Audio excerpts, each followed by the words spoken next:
Hace un minuto, la frágil tregua en la casa de Windsor ha sido aniquilada.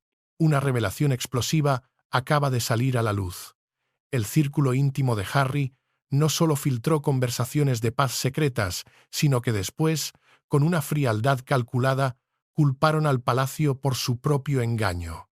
La confianza se ha roto para siempre. En los pasillos silenciosos del poder, donde la historia no se escribe con tinta sino con susurros, una nueva fractura ha aparecido en los cimientos de la casa de Windsor. Sucedió como lo hacen todos los desastres reales, silenciosamente detrás de puertas cerradas. Justo cuando la humillante derrota legal del príncipe Harry parecía ser la tormenta principal, una revelación mucho más oscura y profunda ha emergido, una que no ataca su estrategia, sino su alma. La acusación es simple y, por ello, brutal. Personas dentro del círculo más íntimo de Harry y Meghan estuvieron involucradas en la filtración de conversaciones privadas con el Palacio de Buckingham. Pero la daga se tuerce en la herida con el segundo acto de esta tragedia. Después de la filtración, el propio bando de los Sussex insinuó que el palacio era el responsable. Una traición de manual. Esto no es simplemente un desliz vergonzoso, es un veneno que corre directo al corazón del problema de la confianza, una herida que gangrena la relación entre un padre y un hijo, y entre un príncipe y la institución que juró servir. La revelación llegó a través de Charlotte Griffiths, una cronista de la corte moderna cuyo nombre ya estaba grabado a fuego en la fallida cruzada legal de Harry. Ella, el objetivo de su ira judicial, se ha convertido ahora en la portadora de una verdad inconveniente, una que demuestra que mientras Harry apuntaba su cañón hacia la prensa, una mano amiga desde su propia trinchera estaba pasando munición al enemigo. Esto va más allá de la política palaciega. Es una cuestión de honor. Se trata de la santidad de una conversación privada, de la posibilidad de una reconciliación y de si cada gesto de paz será convertido en una palanca para la opinión pública. La corona siempre ha tenido secretos. El problema es cuando los secretos dejan de ser un escudo y se convierten en un arma. Y esta semana, esa arma ha sido disparada no desde fuera de los muros del palacio, sino desde dentro del círculo más sagrado de un príncipe exiliado. El aire en Londres es denso, pero no de celebración. Es frío, controlado, calculado, porque la verdadera batalla por el legado de la monarquía no se libra en los tribunales, sino en la arena invisible de la confianza. Y esa confianza, como un cristal antiguo, una vez rota, nunca podrá ser reparada por completo. La línea de tiempo no solo tiene agujeros, tiene heridas. La institución ha sobrevivido a guerras, abdicaciones y escándalos que habrían derribado gobiernos menores, pero su mayor vulnerabilidad siempre ha sido la traición desde dentro, porque la monarquía no es solo un símbolo, es una responsabilidad, y esa responsabilidad se basa en un pacto de silencio y lealtad. Al violar ese pacto, el círculo de Harry no solo ha dañado su propia causa, han profanado el código no escrito que mantiene unida a la corona. Han elegido el titular del momento sobre el legado de los siglos. Y en el silencio que sigue a esta revelación, una verdad persiste. No todas las heridas están destinadas a sanar. Para entender la magnitud de la traición, debemos retroceder, no a los grandes salones del palacio, sino a un rincón discreto de un restaurante londinense de Ivy. Fue allí, según el testimonio de Charlotte Griffiths, donde se sembró la semilla del engaño. Un asesor cercano a Harry y Meghan, una figura que operaba en la penumbra de su corte californiana, la contactó de la nada. La invitación era para almorzar. La intención, sin embargo, era mucho más compleja. La escena, como la describe Griffiths, es sacada de un thriller de espionaje. El encuentro no fue una simple charla, fue un ritual de confianza, uno profundamente retorcido. En un momento que hiela la sangre por su calculada teatralidad, el asesor sacó una pastilla, posiblemente un simple paracetamol, se la puso en la lengua y declaró: «Ahora sé que puedo confiar en ti». ¿Qué era este gesto? ¿Un acto de paranoia, un juego de poder o algo más siniestro? Era un pacto sellado, no con un apretón de manos, sino con un acto de vulnerabilidad fabricada. A partir de esa reunión fluyó la información. No un torrente, sino un goteo controlado. Historias diseñadas para pintar a los Sussex bajo una luz más positiva, para corregir la narrativa pública que ellos mismos sentían que se les había escapado de las manos. Este no era el trabajo de un equipo de relaciones públicas tradicional. Esto era una operación de contrainteligencia. Estaban usando las mismas herramientas de los tabloides que decían despreciar, no para revelar la verdad, sino para construir una versión de ella que les sirviera. La ironía es asfixiante. Harry, el cruzado contra la prensa, el hombre que llevó al Mail on Sunday a juicio, estaba siendo defendido en secreto por la misma publicación a través de un canal clandestino operado por su propia gente. Estaba librando una guerra en público mientras sus lugartenientes negociaban la paz en privado, una paz que beneficiaba su imagen a corto plazo, pero que minaba su credibilidad a largo plazo. Este almuerzo no fue solo una comida, fue el momento en que se trazó una línea moral y se cruzó deliberadamente. Fue la prueba de que, para los Sussex, la narrativa lo es todo, incluso si para construirla deben aliarse con las mismas sombras que juran combatir. El cuento de hadas era una mentira, y esta vez el palacio no era el único que lo sabía. El príncipe que clamaba por privacidad y verdad estaba, al mismo tiempo, autorizando una campaña de desinformación desde la mesa de un restaurante. El pasado había regresado, no como un recuerdo, sino como una estrategia. La táctica de Harry recuerda inquietantemente a la de su propia madre, Diana, quien también utilizó a la prensa de manera magistral. Pero hay una diferencia crucial. Diana usó su voz para exponer las grietas de una institución arcaica, para dar voz a los sin voz. Harry, al parecer, está usando las mismas tácticas no para una causa mayor, sino para gestionar su propia imagen. La confianza, una vez rota, es casi imposible de restaurar. Y con cada revelación, con cada almuerzo secreto, la posibilidad de una verdadera paz se aleja cada vez más, perdida en un laberinto de espejos y susurros. La verdadera explosión no radica en la filtración en sí. En el ecosistema de la realeza, las filtraciones son una moneda de cambio tan antigua como la propia corona.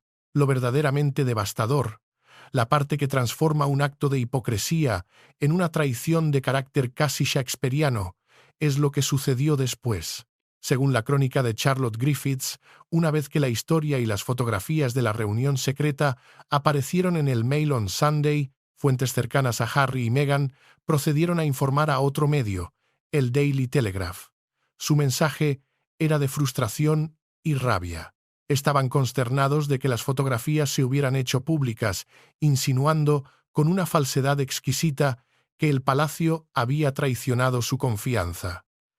Este es el movimiento maestro del engaño. No es suficiente con filtrar, es necesario culpar a otro por la propia transgresión. Es una estrategia de tierra quemada.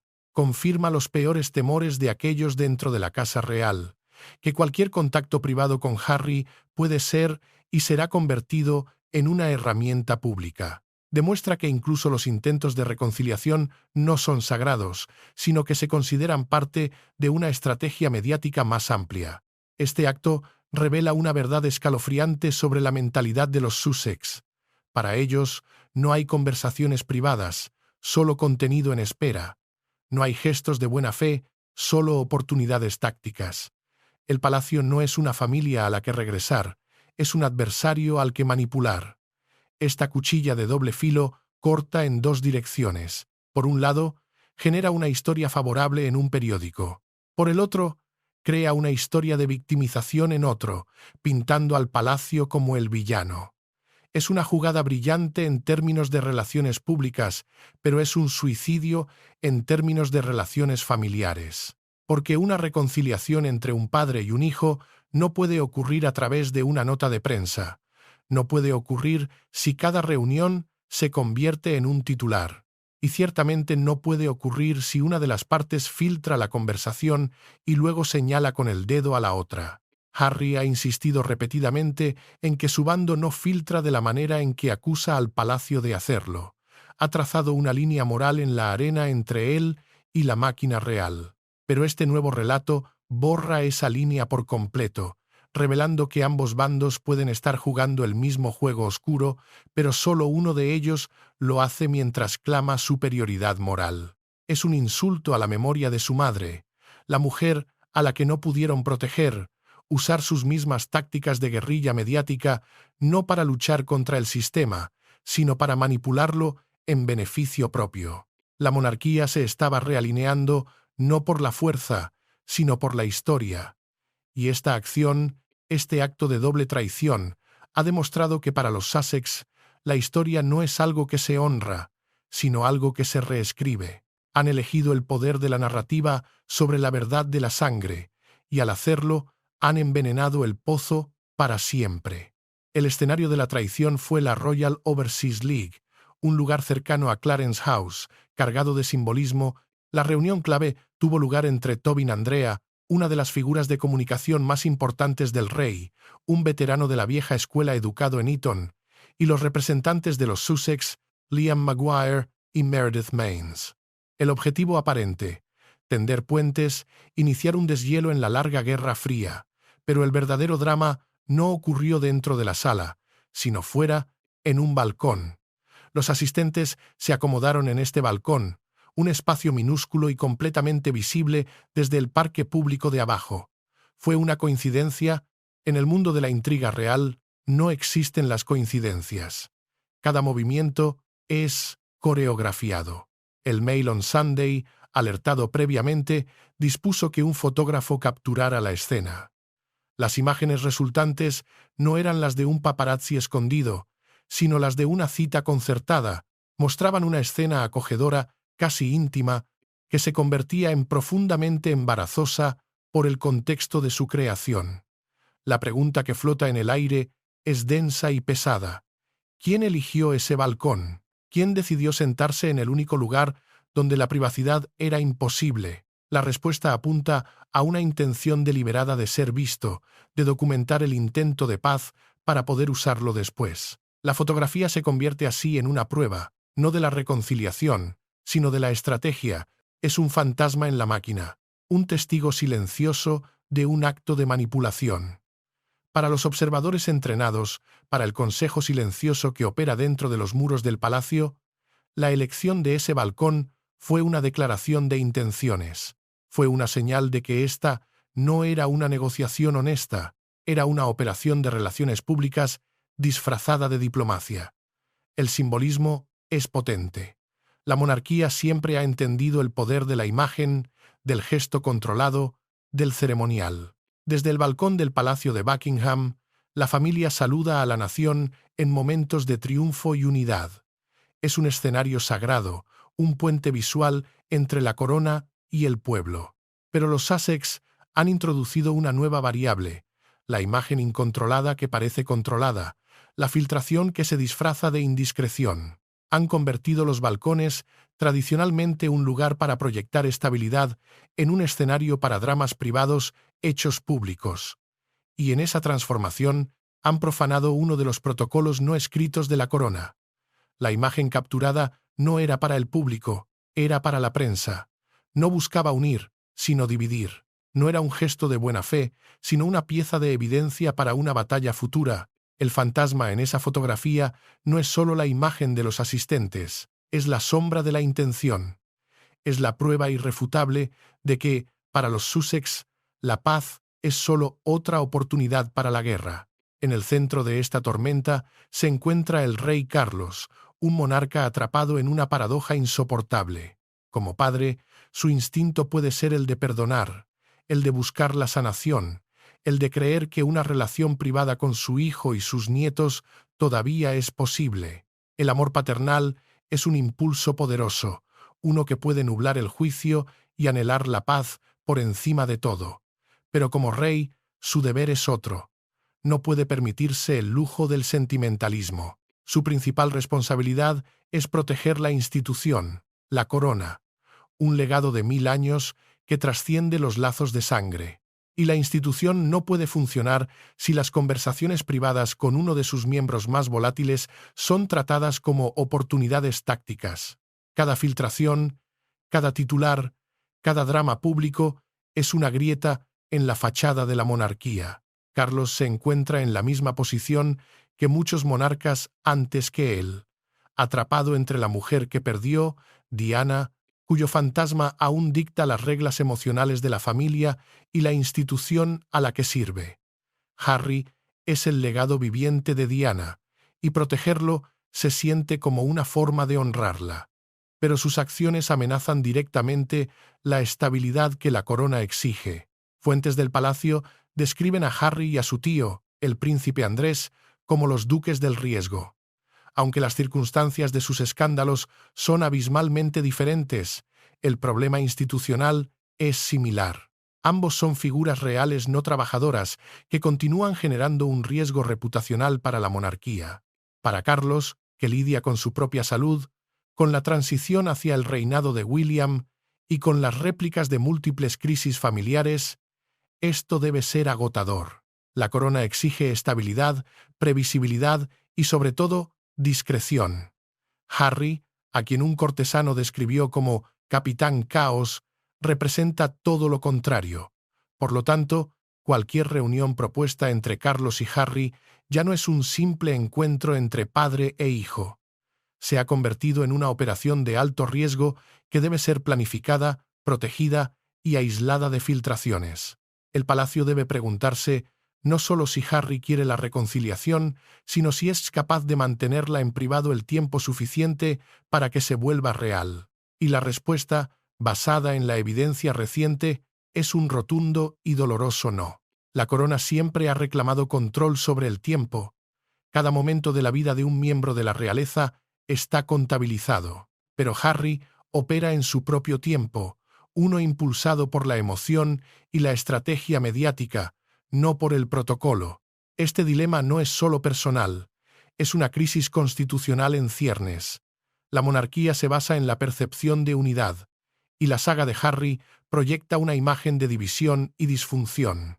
El rey no solo debe gestionar a su hijo, debe gestionar la narrativa global que amenaza con definir su reinado. La historia no recordará quién llevaba la corona, recordará quién se la ganó. Y para Carlos, ganársela puede significar tomar una decisión imposible, elegir entre su sangre y su deber. La saga del alojamiento en el Palacio de Buckingham es un microcosmos perfecto de la disfunción y la desconfianza que ahora definen la relación de Harry con la monarquía. La historia, según los informes, comenzó con una oferta magnánima del rey. Se le ofreció a Harry quedarse en el palacio durante su visita.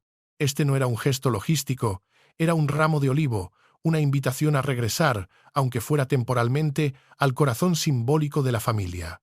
Sin embargo, lo que debería haber sido un proceso privado y sencillo se convirtió en un caótico drama público. Hubo plazos que no se cumplieron, retrasos inexplicables. Se informó de un rechazo inicial por parte de Harry, seguido de un cambio de opinión. Luego, la situación escaló. El equipo de Harry emitió un comunicado público sugiriendo que se alojaría en el palacio. Momentos después, funcionarios del palacio, claramente tomados por sorpresa, tuvieron que contradecirlo, diciendo que ese no era el caso. Esta secuencia de eventos hizo que el palacio pareciera haber sido arrastrado a una campaña de presión pública. Una fuente citada en la prensa sugirió que la declaración de Harry pudo haber sido una trampa diseñada para forzar al palacio a cumplir la oferta por el bien de las apariencias. Ya sea intencional o no, el efecto público fue claro. Se utilizaron los medios de comunicación para crear presión sobre el rey Carlos. Esto no es reconciliación, es negociación a través de titulares. Si Harry realmente quisiera sanar la relación con su padre, el camino más simple era el privado. Responder a tiempo, acordar la logística, respetar el cronograma del palacio y mantener los arreglos en silencio. En cambio, la historia se convirtió en otro espectáculo público sobre si el rey estaba acogiendo o rechazando a su hijo. Transforma una oferta de hospitalidad en una jaula dorada simbólica, un lugar donde las apariencias importan más que la realidad. Este episodio viola una regla fundamental del protocolo Windsor. Los asuntos familiares se resuelven en privado. Al llevar esta disputa al dominio público, Harry no solo avergonzó a su padre, sino que demostró a los cortesanos y, lo que es más importante, a su hermano, que sigue viendo a la monarquía no como una familia, sino como un escenario para su propio drama. El palacio no es solo una residencia, es el epicentro del poder simbólico de la nación. Aceptar su hospitalidad conlleva un peso, una aceptación implícita de sus reglas y su discreción. Al jugar con esa oferta, Harry no solo rechazó una habitación, rechazó la estructura misma de la institución. Y para una monarquía que se basa en la disciplina y el orden, tal acto de caos calculado es imperdonable. La puerta de Buckingham puede que no se le haya cerrado de golpe, pero la puerta de la confianza, sin duda, lo ha hecho. El momento de la debacle del alojamiento no podría haber sido peor, ya que coincidió con el veredicto en la batalla legal de Harry contra Associated Newspapers. Harry perdió. Fue una derrota aplastante, no una decisión dividida, un golpe contundente del juez Nicklin. Pero fue su respuesta lo que envió ondas de choque a través del establecimiento. En lugar de aceptar el veredicto con dignidad, lo describió como un blanqueo. Esta no era una declaración suave de desacuerdo, era una acusación directa y grave contra el sistema judicial británico. Los tribunales operan en nombre del rey. Por lo tanto, un ataque a un juicio de un tribunal superior es, por extensión, un ataque a la autoridad del soberano. Si Harry hubiera lanzado este ataque mientras se alojaba dentro de los muros del Palacio de Buckingham, habría colocado a Carlos en una posición constitucional imposible. Imaginen la óptica: el hijo del rey, bajo el techo del soberano, atacando un juicio emitido en nombre del rey. No habría sido simplemente incómodo, podría haberse convertido en una vergüenza constitucional, socavando la separación fundamental entre la monarquía y el poder judicial. El palacio parece haber anticipado este riesgo. Según los informes, había planes para gestionar la reacción de Harry. Si ganaba, se esperaba una declaración de victoria. Si perdía, como sucedió, el riesgo era que respondiera con ira. De cualquier manera, el Palacio de Buckingham no podía convertirse en el telón de fondo de la campaña legal de Harry. Por eso, tuvieron que mantener la distancia. La respuesta de Harry al juicio ha reavivado preguntas sobre su posición real formal. Algunos comentaristas argumentan que ya no debería ser un consejero de Estado, un rol que implica la capacidad de actuar en nombre del monarca si éste está incapacitado. Técnicamente, su residencia en el extranjero ya hace que esta posición sea prácticamente inutilizable, ya que se espera que los consejeros estén domiciliados en el Reino Unido. Pero el simbolismo importa. Si Harry permanece listado en una categoría formal mientras ataca al poder judicial y vive fuera del deber real, el público ve una contradicción insostenible. El martillo del juicio no solo cayó sobre el caso legal de Harry, cayó sobre su ya frágil posición dentro de la estructura constitucional de la nación. No fue una disputa familiar, esto fue una violación del protocolo de la corona a un nivel fundamental. Harry no solo perdió un caso, desafió la mismísima autoridad de la que emana su título, y para una institución construida sobre la tradición y el precedente, ese es un pecado que difícilmente se olvida y aún más difícilmente se perdona. Dentro de los círculos más reservados del palacio ha surgido un apodo sombrío para el príncipe Harry y el príncipe Andrés, los duques del riesgo. Este término, cargado de ironía y resignación, encapsula un profundo problema institucional. Es crucial señalar que las circunstancias que rodean a los dos duques son vastamente diferentes. Los escándalos del príncipe Andrés pertenecen a una categoría propia, una de gravedad y sordidez que no tiene comparación. Sin embargo, desde la perspectiva de la maquinaria de la corona, el problema estructural que ambos representan es inquietantemente similar. Ambos son figuras reales de alto perfil, pero no trabajadoras, que continúan generando un riesgo reputacional significativo para la monarquía. Son activos volátiles, impredecibles y fuera del control directo de la institución. Viven en una especie de limbo constitucional con títulos y conexiones, como los Mountbatten-Windsor, pero sin los deberes y restricciones que los acompañan. Esta situación crea una contradicción constante. La monarquía no puede seguir pretendiendo que Harry está a la vez dentro y fuera. No es un miembro activo de la realeza. Vive en California. Ha construido una vida pública y comercial en torno a la crítica de la prensa, el palacio y partes del establecimiento británico. Ha acusado a los sistemas que rodean a su padre de fallarle. Ha utilizado los canales de los medios para librar batallas familiares. La presentación oficial de su papel debe reflejar esa realidad. El problema para el rey Carlos es que la monarquía se basa en la claridad y el orden. Figuras como Harry y Andrés introducen el caos y la ambigüedad. Cada titular que generan, cada controversia que provocan, obliga al palacio a una posición reactiva, a gestionar daños en lugar de proyectar estabilidad. Para un rey que intenta modernizar la institución y asegurar su futuro, tener que lidiar constantemente con las réplicas de las crisis personales de su hijo y su hermano debe ser una fuente de inmensa frustración y agotamiento. Los duques del riesgo no son solo un problema de relaciones públicas, son una carga estructural para el reinado de Carlos III. Son una prueba constante de que la línea de sangre no garantiza la lealtad y que un título real, sin el deber que lo acompaña, puede convertirse en una amenaza para la propia corona. Invictus Games es, quizás, el legado más puro y significativo del príncipe Harry. Nació de una visión noble cuando todavía era un miembro trabajador de la familia real, un proyecto que representa la resiliencia, el sacrificio y la dignidad de los veteranos heridos. Debería ser una causa por encima del drama real, un santuario protegido de las amargas disputas familiares. Sin embargo, esta semana, la sombra de la tormenta Sussex ha caído directamente sobre Invictus. La organización se encuentra ahora en riesgo de ser eclipsada por las controversias de su fundador. Un evento, en el Royal Hospital Chelsea, que inicialmente se esperaba que tuviera una amplia cobertura mediática y posiblemente la presencia de Meghan, fue abruptamente modificado.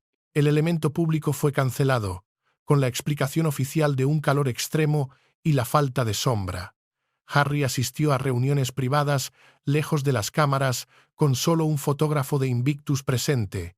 La pregunta obvia que surge es: si Harry hubiera ganado su caso judicial, ¿se habría cancelado el evento mediático? Es imposible saberlo, pero la mera sospecha cuenta la historia. Muchos creen que Harry habría estado más que feliz de enfrentarse a las cámaras si hubiera salido victorioso.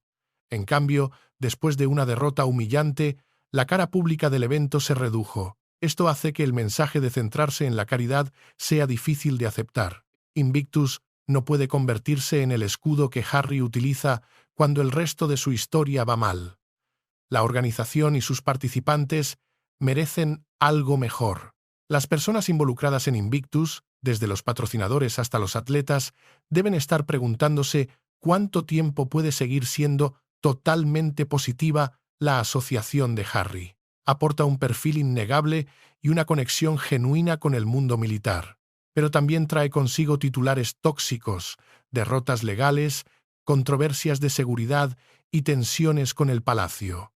Una organización benéfica debe considerar si la atención que atrae su patrón ayuda a la causa o la abruma.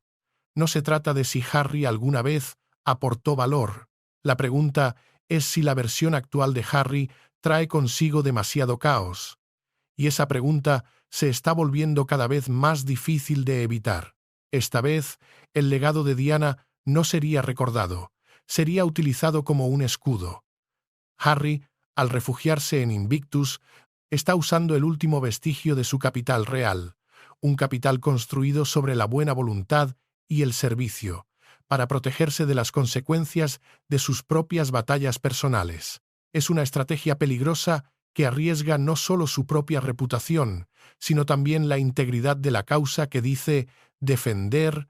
La ausencia de Meghan Markle al lado de su esposo durante los momentos más difíciles de su viaje a Gran Bretaña, no ha pasado desapercibida.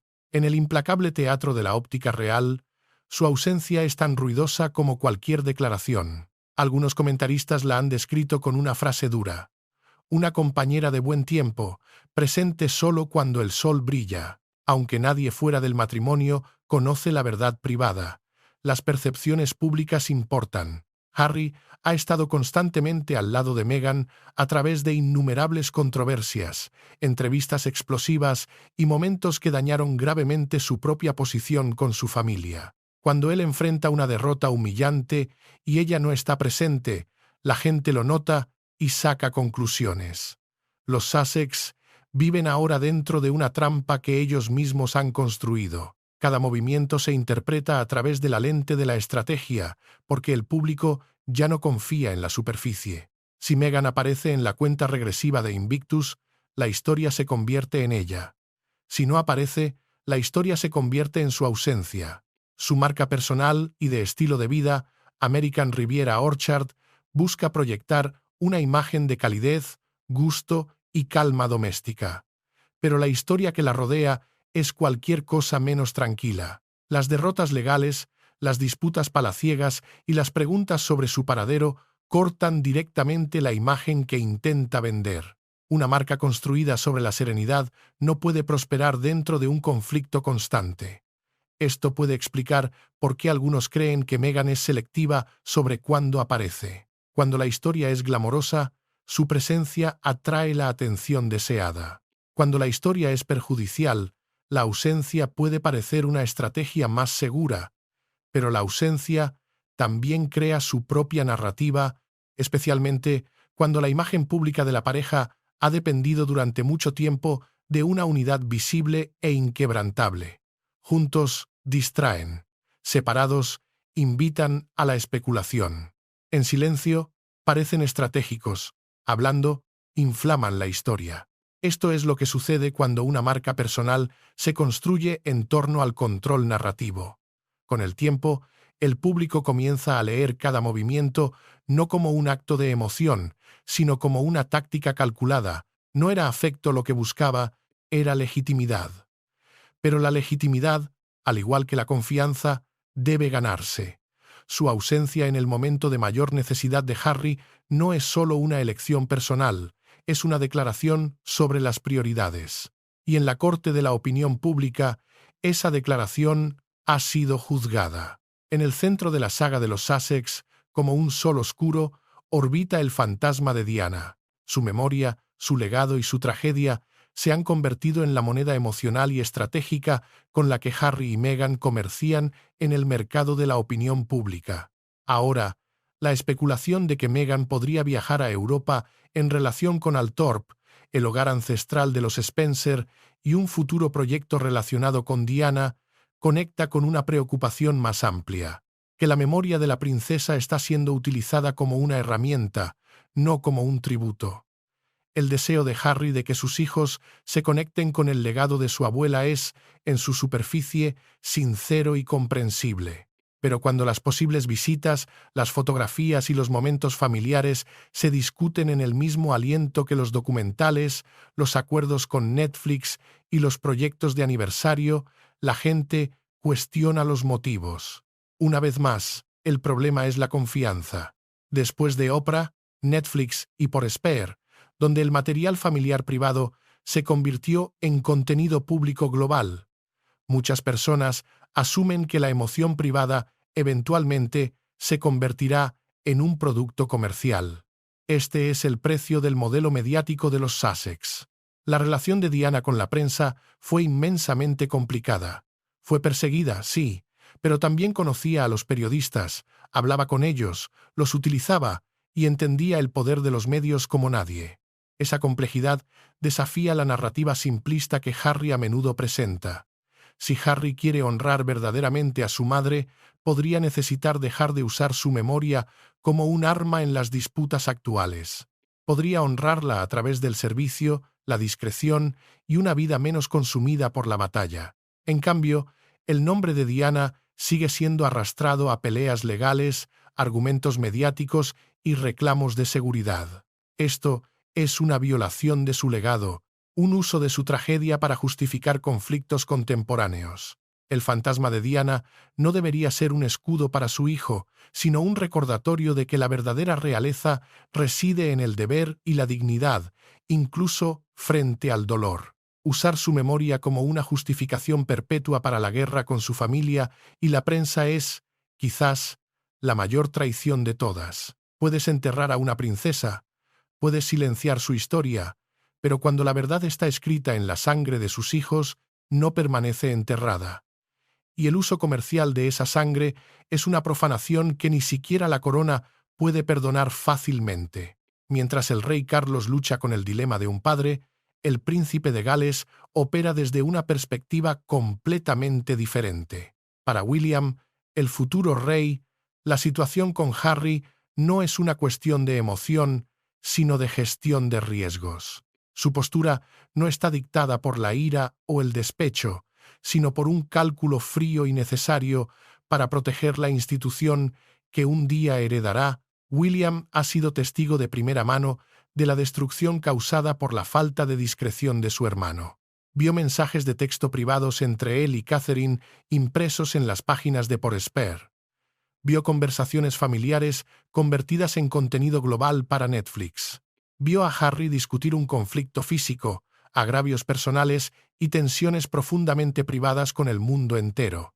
Por lo tanto, cuando el círculo de Harry es acusado ahora de filtrar incluso reuniones sensibles relacionadas con la reconciliación, la cautela de William solo puede endurecerse hasta convertirse en un muro de acero. Desde su perspectiva, esto no es venganza, es la supervivencia de la monarquía. Tiene que pensar en qué tipo de institución heredará, qué tipo de precedente se está sentando y si su propia familia, especialmente Catherine y sus hijos, estará a salvo de futuras revelaciones si se le permite a Harry volver a tener proximidad. Catherine, que proviene de una familia unida, pudo haber esperado en algún momento que los hermanos repararan su relación. Pero los últimos años han cambiado el cálculo. Con su propia batalla de salud y el futuro papel de reina por delante, no tiene ninguna razón para invitar más inestabilidad a su vida. Por lo tanto, la saga de los Sussex se convierte cada vez más en un problema para Carlos en lugar de para William. Carlos puede todavía intentar un contacto ocasional de padre a hijo, pero es muy poco probable que William, el guardián del futuro, permita que ese contacto se convierta en una rehabilitación institucional. La lección que William ha aprendido es dura pero clara. Algunas puertas, una vez cerradas, deben permanecer cerradas para proteger lo que queda dentro. Este no es el joven príncipe que caminaba detrás del ataúd de su madre junto a su hermano. Este es un futuro rey que ha aprendido que la corona exige sacrificios, y a veces el sacrificio más doloroso es la propia familia. El pacto de los hermanos, forjado en la tragedia, ha sido roto por la traición, y para William, la protección del trono ahora tiene prioridad sobre la salvación de su hermano. La derrota de Harry, en el caso contra Associated Newspapers, resuena mucho más allá de los costos legales y la humillación personal. Para muchos, en el mundo de los medios británicos, el veredicto es visto como una victoria crucial para la libertad de prensa. Periodistas como Camilla Tominey han argumentado que este fallo no es solo una derrota para Harry, sino también para la campaña Hacked Off y los esfuerzos por revivir algo parecido a una segunda investigación Leveson que buscaría una mayor regulación estatal de la prensa. El argumento es que este caso era parte de un intento más amplio de dificultar que los periódicos informen libremente sobre personas poderosas. La prensa debe rendir cuentas, los escándalos de piratería telefónica fueron reales y las víctimas merecen justicia. Pero la rendición de cuentas no puede convertirse en una herramienta para silenciar el periodismo legítimo. Si las personas ricas y famosas pueden usar la sospecha y el litigio para intimidar a los periódicos, el público pierde el acceso a la información sobre aquellos en el poder. Este juicio ha reafirmado un principio fundamental. No todas las historias provienen de métodos ilegales, A veces, las historias provienen de contactos, de círculos sociales y, según el relato de Charlotte Griffiths, a veces provienen del mismo bando que luego clama traición. La ironía es que la derrota de Harry puede haber fortalecido a la misma prensa que él quería debilitar. Los periodistas pueden sentirse ahora menos intimidados para desafiar sus afirmaciones. Los periódicos pueden sentirse más seguros al defender sus informes legales. Y el público puede ser más escéptico la próxima vez que Harry declare que una historia debe haber sido obtenida por medios indebidos. Los críticos de Harry creen que él no quiere una prensa más libre y justa, creen que quiere una prensa que pueda controlar. Y este caso ha sido un poderoso retroceso contra esa ambición. El veredicto no solo validó al Daily Mail, validó el papel de una prensa libre, aunque imperfecta, como un control necesario sobre el poder, incluido el poder de un príncipe. El trauma de Harry en relación con la prensa es real. Su ira tiene raíces en una historia dolorosa, pero el efecto práctico de su campaña ha sido presionar al periodismo y tratar los informes desfavorables como sospechosos por defecto. Este caso ha respondido a esa presión, y el veredicto ha sido claro. La sospecha no es evidencia, y el dolor no es un cheque en blanco. Después de las revelaciones de esta semana, la idea de un deshielo real, de una verdadera reconciliación, parece casi imposible de sostener. Cualquier sanación seria requeriría un ingrediente que Harry ha demostrado ser incapaz de proporcionar: el silencio. Requeriría meses, quizás años, de comportamiento privado que demuestre que ha cambiado. Requeriría que no haya filtraciones después de las llamadas telefónicas ni informes a la prensa después de las reuniones. Requeriría que no haya presión pública si se rechaza una invitación y que no se utilice a los niños como una palanca emocional. Sin embargo, el patrón de comportamiento sigue moviéndose en la dirección opuesta. Cada vez que hay un indicio de contacto, se convierte en una historia. Cada vez que existe la posibilidad de una reunión, los medios se enteran. El camino hacia adelante exigiría una moderación que parece ajena a la estrategia de los Sussex. Significaría no más presión pública sobre el rey, no más usar los medios para forzar decisiones del palacio, no más reclamar traición mientras se filtra a través de canales amigos, y no más usar eventos de caridad como un refugio seguro después de haber creado tormentas en otros lugares. El patrón de comportamiento es la clave de la reputación. Una filtración puede descartarse, una derrota legal puede absorberse, pero cuando los mismos comportamientos se repiten una y otra vez, el público, y más importante aún, el palacio, llega a una conclusión.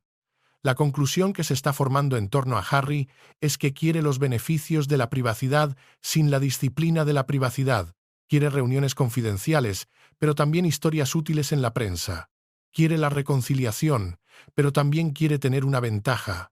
Quiere condenar a la prensa, pero también informar a la prensa. Esta es una identidad pública inestable, llena de contradicciones que ya no se pueden ignorar. La reconciliación, si alguna vez sucede, tendrá que ser lenta y privada. No un titular, no una fotografía en un balcón, no un almuerzo estratégico.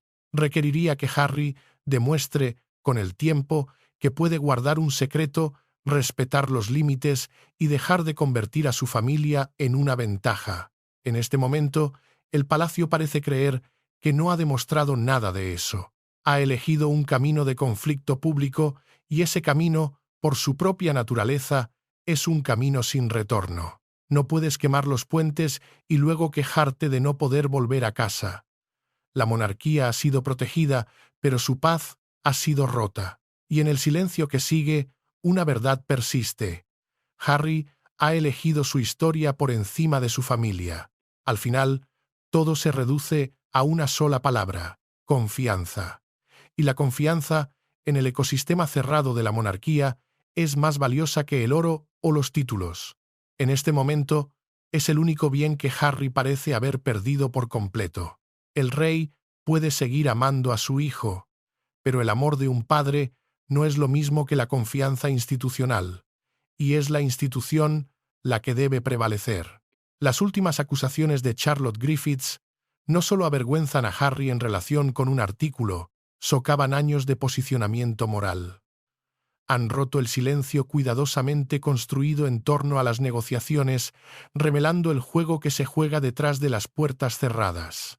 El resultado es un silencio diferente, uno más profundo y permanente. Es el silencio de una puerta que se ha cerrado, quizás para siempre. Es el silencio del príncipe William, que ahora debe ver a su único hermano no como familia, sino como un riesgo para la seguridad de su propio reinado futuro. Es el silencio del palacio que ha aprendido una dura lección sobre la futilidad de ofrecer ramos de olivo a alguien que puede usarlos para avivar un incendio. La monarquía ha sido protegida, pero su paz ha sido rota, y en el silencio que sigue, una verdad persiste. No todas las heridas están destinadas a sanar. La corona ha soportado crisis mucho peores y sobrevivirá a esta. Pero la tragedia personal de un príncipe que eligió la narrativa sobre la familia, la publicidad sobre la privacidad y la ventaja sobre la lealtad, dejará una cicatriz duradera. La corona tiene secretos, pero el secreto más doloroso de todos ya no es un secreto. La confianza, una vez pulverizada, no se puede reconstruir, y sin ella no hay camino de regreso a casa. La historia no recordará quién llevaba la corona, recordará quién se la ganó. Y en esta batalla por el alma de la monarquía, Harry no solo ha perdido el juicio, ha perdido el derecho a reclamar su lugar en la historia, excepto como una advertencia.